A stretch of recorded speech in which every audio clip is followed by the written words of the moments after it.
So I have another lab in here, and what I'd like to do is measure the coefficient of kinetic friction, mu k, and mu s for this surface between this box, which is kind of a leathery box right here, with this surface, this flat surface right here. And so what I'm going to do is first of all, the weight of this box is 0.204 kilograms. That's the weight of this box. I'm going to add another 2 kilograms. So that means the total weight of that box is now 2.204 right here. And now I'm going to hang some weight over the side right here. And so I'm going to hang some weight over the side right here. Right there. Okay. And what I want to measure mu k right here. So I want it to be moving right here. But I don't want it to be accelerating, because if it accelerates, then that's another unknown I don't know. So what I want to do is I want to adjust this mass so that this thing moves at constant speed right here. So that way in the equation we'll have A equal to 0 right here. Well, now if I'm going to have it move at constant speed right here, I certainly can't start from rest, which means I'm going to have to give it a push, a little push right here. So it starts with a speed, and I just wanted to keep that speed going right here. So here I can adjust the weight here. I think I've got it pretty close right here, but if I were to give it a little tap right there, you notice here it's pretty much going at constant speed right there. And the speed right here, if we keep going, this thing gets a little rougher on the ends because it's been used so many times in the middle, but this is the only part I'm worrying about, is the middle part right here. So this thing moved at a constant speed, and we know what the weight is of that. It's 2.204. The weight of this one hanging off the end is, what do we got? We got 50 grams. We got 250 grams, 350, 405 grams. So this was 0.405 kilograms right here.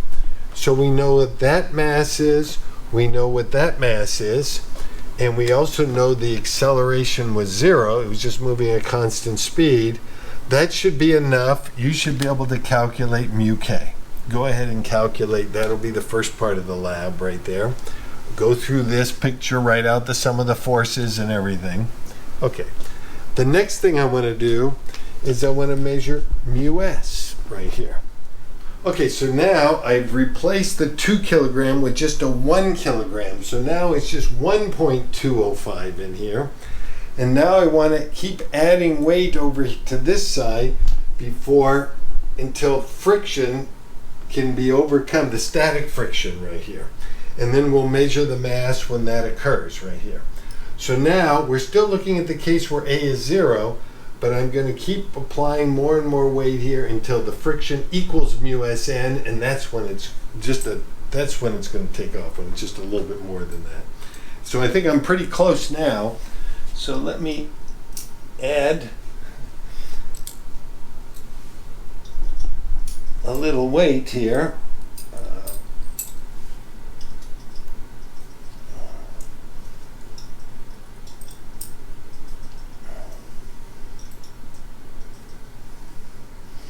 So we'll just keep, okay. So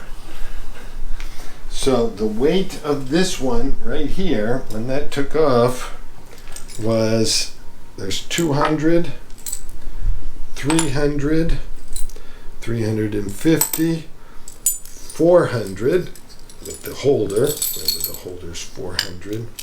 This is now 500, 500, 520, 530, 550, 570, 590, 620. So now this thing, when this thing became 0.620, it took off by itself right here.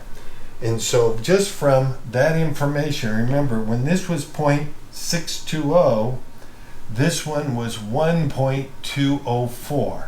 So these two corresponded to the static case. So these two corresponded to the static case. And the other two numbers, when this was 2, we had the 2 kilogram in there, 2.204, and this was 0.405. This was the kinetic case. Okay, so from that, calculate from these weights, you should be able to get mu k and mu s right here. So now what I want to do is I want to take off the string here, and now what I want to do is I want to put it on an inclined plane right here. I'm going to put some mass inside. I'm going to have the mass of the box plus, say, that's 1.2 kilograms. So if I add, this is going to be the mass of the box, 0.204, plus the weight I put inside, which is 1.2. So there's the total amount of kilograms that this thing weighs right there. Now, what I want to do is, I'm not going to vary the weight. What I'm going to do is I'm going to vary this angle. You can see the angle is measured from this bottom line right here. And what I want to do is I want to find mu k again.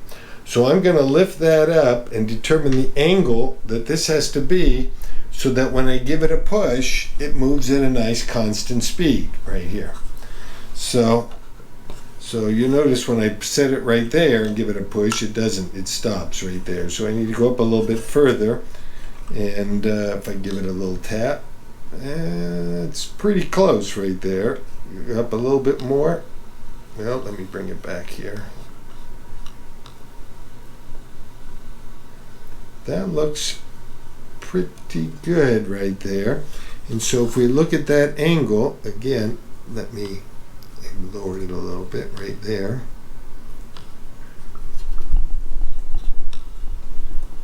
Right about there. If you look at that angle right there, there's 10 degrees. We're looking at the bottom line right here. That looks like 12 degrees right here.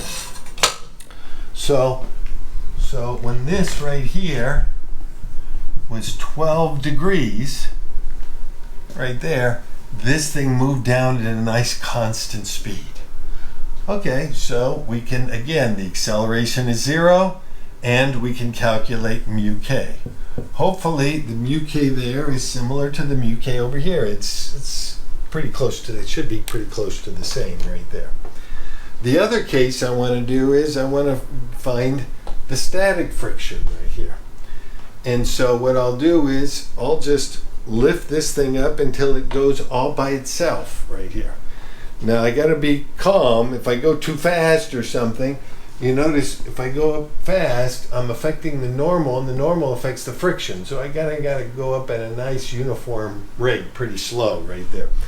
And then as soon as it takes off, we want to read that angle right there. So you're going to want to keep an eye just on that bottom line when this thing takes off right there. So I'm just going to move up slowly right here, and just going to read that line right there at that point right there. So we'll just keep going. Keep going.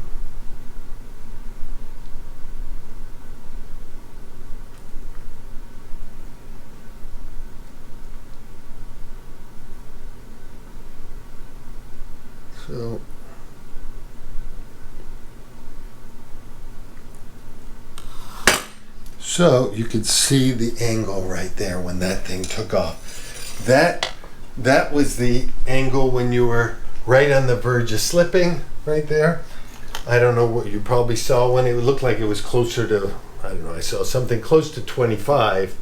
And so now You can look at the case where it's sitting up there right on the verge of slipping and it was at, close to 25 degrees, and you can calculate mu s for that case right there.